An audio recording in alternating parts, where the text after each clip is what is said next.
Spiritual, it's just a few, but does have material needs as most. We need to talk this through with children, that we all have needs, that we all respond to who we are, and how we respond helps us decide who we are. You see how it's slightly iterative? It's circumlocutive, which means talking in circles. It means I do this, and therefore I think, oh, I'm the sort of person who does this. Within material, it further breaks down into clothing, nourishment, defence, transportation, and housing, largely. You can argue with these. It doesn't really matter. You could generate a chart with your children. Okay? The idea is to simplify it. The child is 6. Spiritual.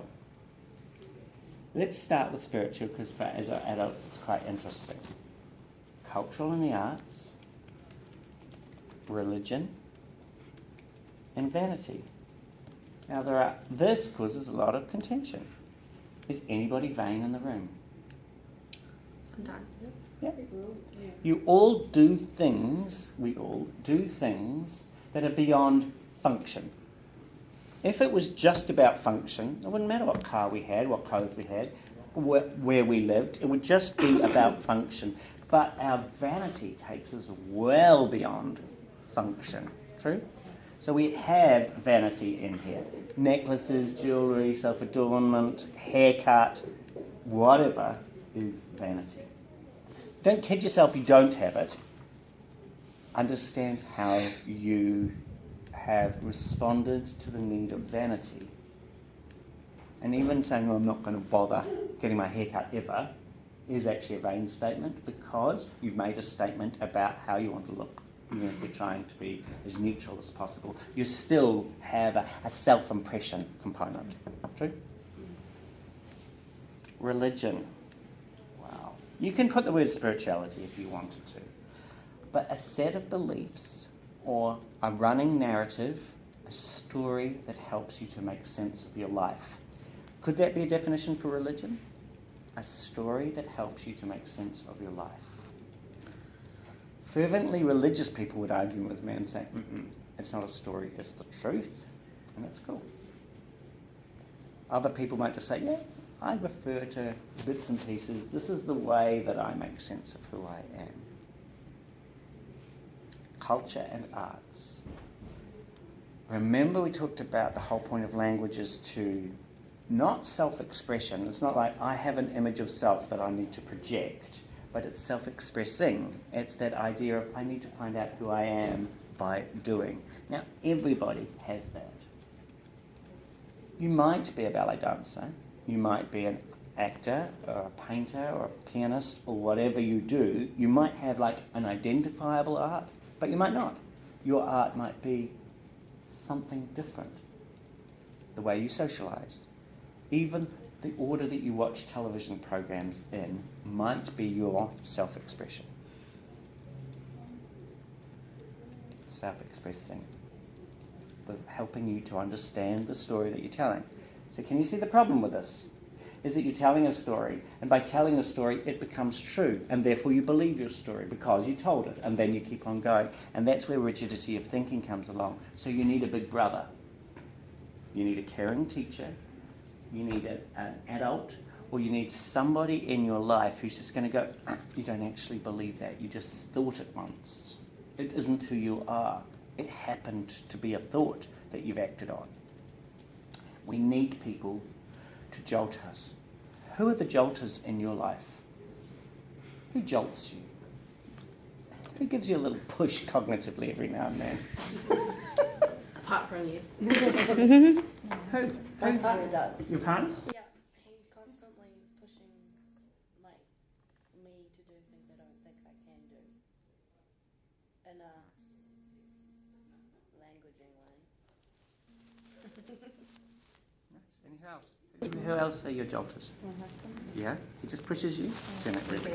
Do you really want to think that? Is that really how you want to try it? Is this who you want to be? Yeah? Nice. Parents. Parents? Yeah. heck are you up to, Shona? What are you doing that for? Ooh, I see what you're doing there. Is this where you want to go? Rob.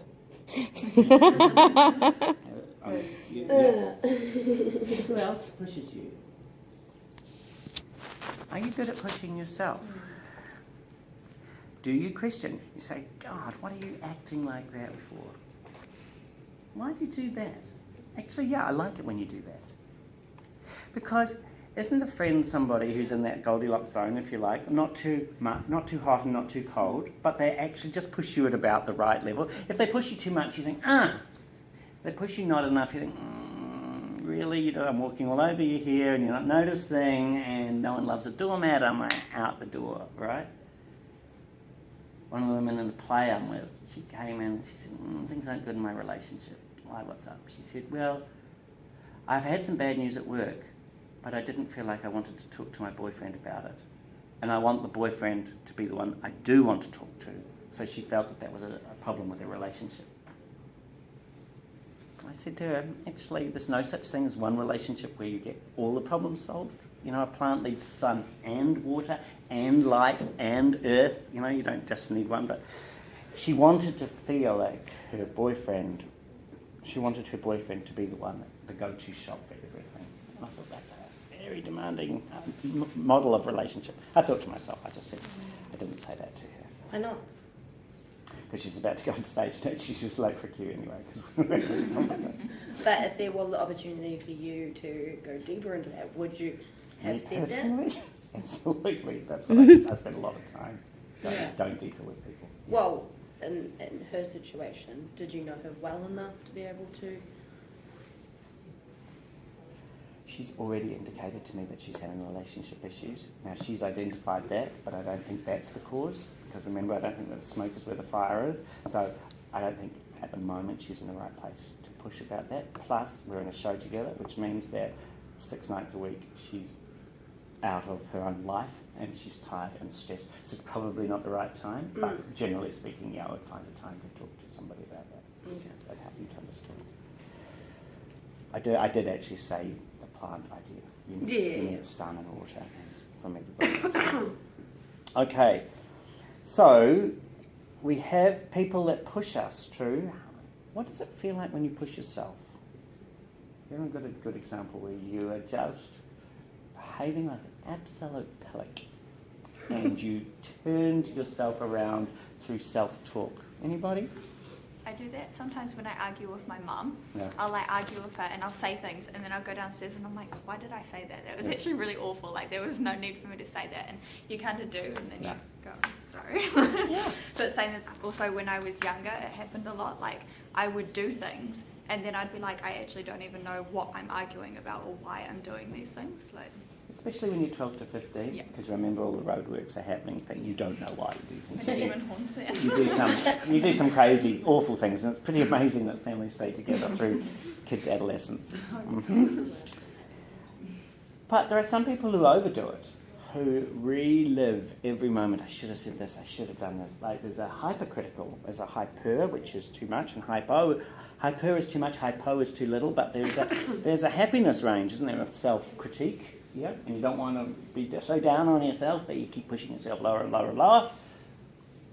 You don't want to be so light on yourself that you let yourself get away with muck, although probably a lot of people tend to the upper end. I would suggest that we're not as strong in our own thinking as we'd like to think we are.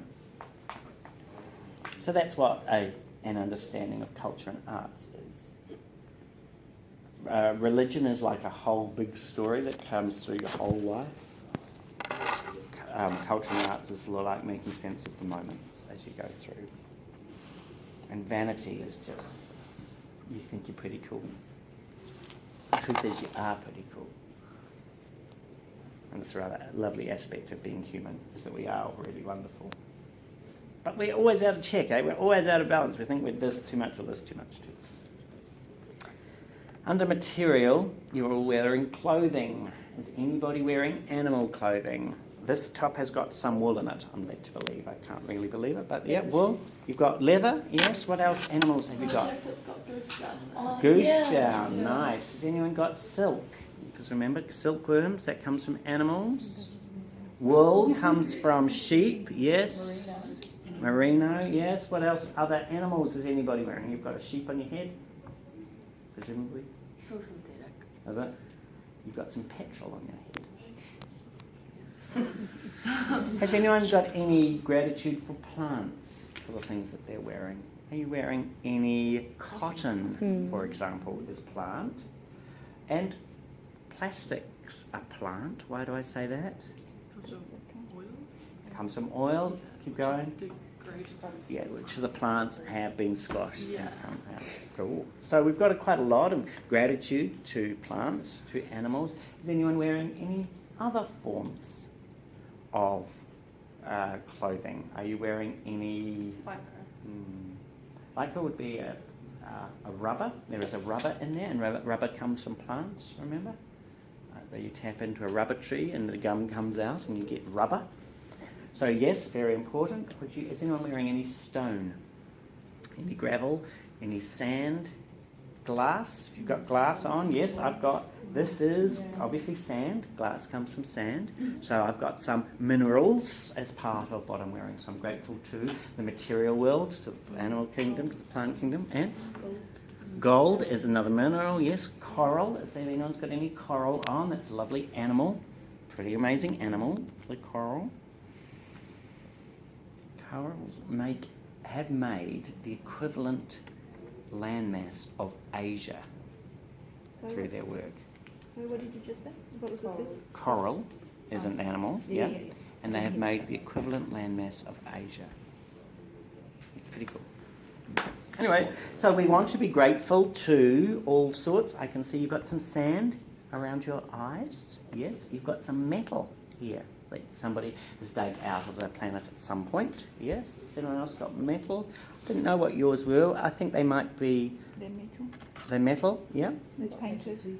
It's painted, yes. So you've got some metal there. That's metal. Yeah. Yes, Okay, I've got some metal. I've got some enamel here, which we know is pottery, basically. So it's just clay and stuff. Got a couple of false teeth here.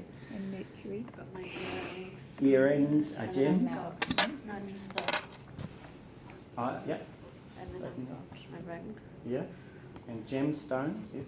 The woman I'm talking about, by the way, is a gemologist. Her job is to value rings. That's what she loves to do. So we can be very grateful in terms of clothing for so many different ways that the humans before us have worked out ways to meet our needs through the various kingdoms. Okay. So under clothing, you've got animal substances and vegetable substances. Linen and cotton comes under plant, obviously, and under animal, you've got textiles, you've got feathers. I don't think feathers. Anyone got any feathers on? Yeah, that's what I said. Oh, and the goosebump thing, goose things. Goosebumps. What's that? That's a book.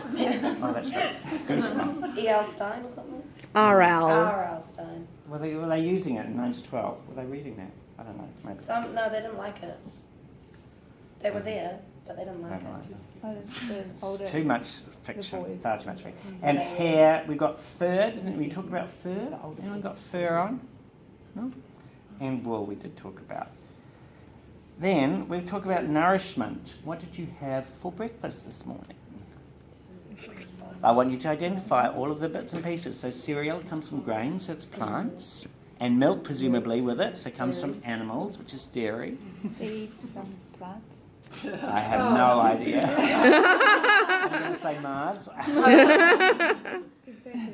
Let's find out what's in there. A lot of sugar. Yeah. Okay, so we know that's a plant. Guarana extracts. I don't know what that is. Plant. Guarana is a plant. Yeah. It's a plant. Okay. Flavour. Synthetic stuff. So a whole lot of chemical reactions. Usually most chemicals come from plants. You know, the aspirin is a plant, and that was a very successful plant. Panadol, the roots of Panadol or the origins of Panadol come from plants as well. What else is in there? Food acids. Okay, again, probably a plant base. I mean, it has to have come from somewhere, right? Carbonated water. Good. Best thing in this.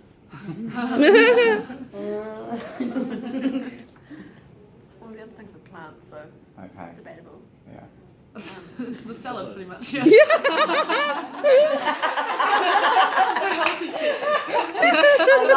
I love the way you look at life. But the fact that we have it in an aluminium tin, I mean, aluminium, to get aluminium is really expensive, and to get it out of the ground it costs so much resource. The fact that that is a one-use item, I mean, this is what we're going to learn a little bit more about on Thursday. It's about how to cope with the world. And the fact that that costs $2. That costs less than a bottle of water.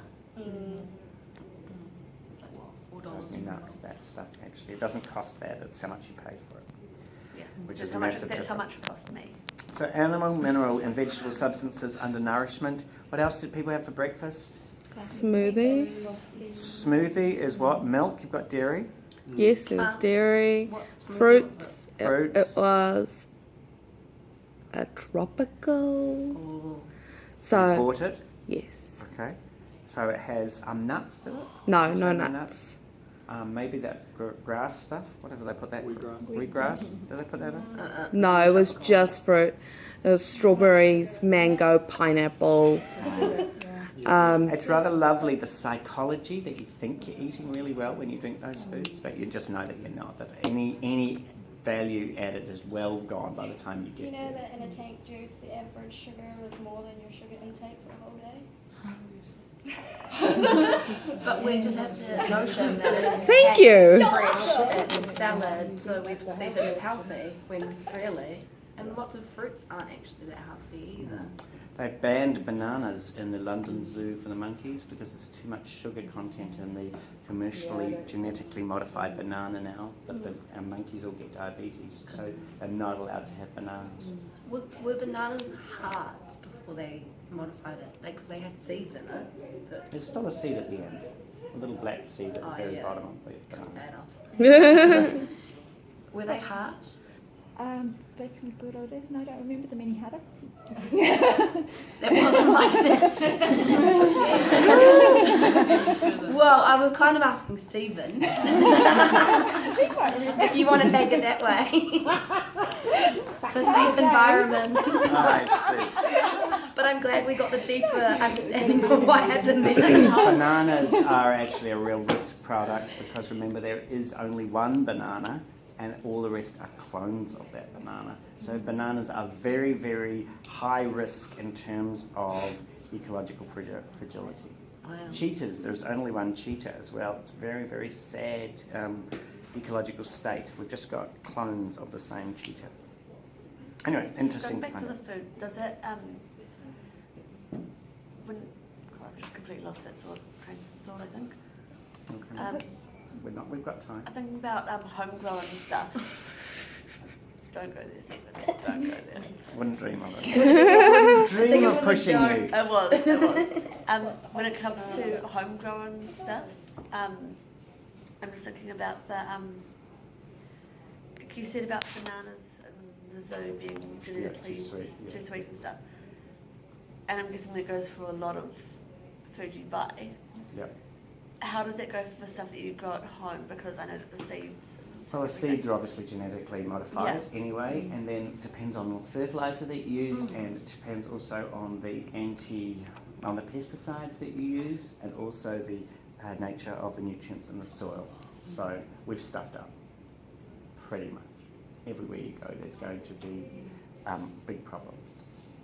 Homegrown, at least you can guarantee that the sugars within the fruit are then not added to by a whole lot of others. That, you know, if you had the milk in the smoothie, you know, the milk for the cows have been put in so much antibiotic just in case they get sick, that milk is just swimming with antibiotics, which actually kills off all the natural, the probiotic stuff, and so that actually does a lot of damage to your colon on the way through. Well, you can buy unhomogenised milk and stuff now, and they're getting a little bit better in terms of stuff like that. Still being But it's all processed, though. Yeah. As long as you're prepared to be sick sometimes. You see, what happened is, what drives the food industry is this paranoia of adversity. Is people are so scared of being sick that they pasteurize everything so they're never sick. Actually, it's really healthy to be sick every now and then. Your body needs to wind down and wind up and try something new and build. It can't just keep going at optimum level. It needs periods of sickness and periods of fatigue and all of that. So when we say adding pasteurised, great, let's do that, but sometimes we're going to get sick. And the same with, why do all schools have to have plastic coating on every item that they sell? Because one child might have got sick in the past, might have, didn't necessarily. If we're prepared, sometimes kids will get sick, then we could wipe out a whole lot of plastic out of our environment. I think there's a lot to think about in here, and I think it's getting a bigger and bigger issue. Is that a waved hand? It's the next section across. So I've looked at spiritual, and then we're looking at material. We started off with clothing, we've done nourishment. Defence.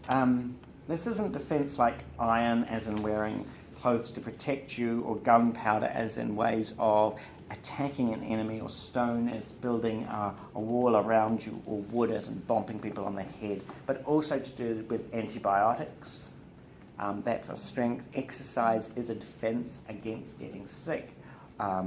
Regular sleep, all of those sorts of ideas. So that you defend yourself all of the time against. That's why you want little babies to be breastfed, because they get the immunity from mum. There's a whole lot under defence. So how could we do this in the classroom? You get some magazines, get the children to identify, well, you solved your issues, your being cold issues, by wearing a jersey. How do they do that in different ways? What are other ways of solving the need to look after our fundamental human needs? Transportation. How are you getting about these days? In a car? What do we need in a car? Got some rubber there, so we need a whole lot of rubber plantations. How many billion tyres are being dumped in America every day? It's a little bit, it's not a little bit, it's frightening. What else in your car? Got a lot of plastic. It's not going to go anywhere. Once you make plastic, that's it. You made plastic, and it'll be there for about 10,000 years. In your car also, you might have leather, you might not. You're more likely to have a lot of plastic, a lot of metal. The metal will degrade, if it can. It can oxidise under water if it's access to light, sunlight and water. But if you bury it, it won't degrade. Okay, so we need to think about how we treat it. What was your one? Just like the rust.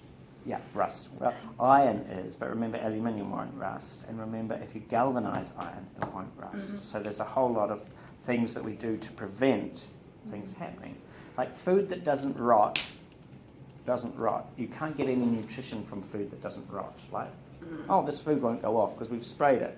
But then you're not getting any nutrition for it. Because basically, when you take food inside, you want to rot it. You rot it with your body in order to take the energy out of it. But food that doesn't rot, you can't take the energy out of. So all of these beautiful fruit, but you can see from the supermarket's perspective, no one buys the ugly organic fruit. Everybody buys the good-looking, bad-for-you, non-organic fruit.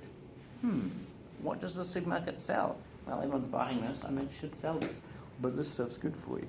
But it's too much hassle to take out the little bits of nastiness with your knife, and it goes off in a couple of days. I want an apple to last for 6 weeks. Cool. Lots of conversations, lots of rich conversations. Helping children to understand that simply getting dressed, eating and arriving at school, they've met so many needs. Differently to how children would back in time and around the world. And we're going to look at, when we look at timelines, we're going to do vertical and horizontal studies, and that's something that we need to look at. What's your house made out of? Brick, stone, concrete, wood, all of that has to come from somewhere. Now, the wood that you build in New Zealand is going to be different to the wood that you use in Australia, or different to the wood that you would use in England or whatever. Why do our buildings have the shape that they do? In England, you have really, really small windows, okay? Because heating's a real issue in Europe. Europe is really north. So if you think of the top of Italy, it's the same as Invercargill. So pretty much all of Europe is closer to the pole than New Zealand. It's a really cold, dark little continent, isn't it? It's weird a lot of the year. It is. You guys both migrated from it. Actually, I've got a British passport, as do you. But we have huge windows. What's that? We've got massive windows in our houses. Yeah, in Germany now. Yes, yeah, and that's changed. What's that? Yeah. We have central heating. Yeah, they do. Different ways of solving the problem, and we come across. While I was in Italy, they introduced a tax on how big your windows were. So they taxed it, and they didn't want you to. But they also put a tax on how much your roof overstepped the wall, how much overhang there was. You got a tax on that. They were a little bit desperate, I thought. They have 14 different types of police in Italy. Well, it's like in Dubai, all the buildings have really tall roofs. All the houses are built with really tall roofs to keep it cool because it's so hot there all the time. Yeah. So how do people solve problems? Can you see that there's a lot of conversations? And when we come back, I'm going to help you to do an activity around the fundamental human needs. Does everyone understand this? And can see how it links to cosmic education? How do you solve problems as to what to wear, or who your relationship is, or what sort of person you are? Is a conversation that you're having with yourself, and an experiment. You're going to try something, and did that work? No, I'm going to try this. Da, da, da. You're having that. Everybody else on the planet is having the same conversation with themselves, but maybe solving it in a different way. And that's what makes us different. Not our starting points, but our ending points.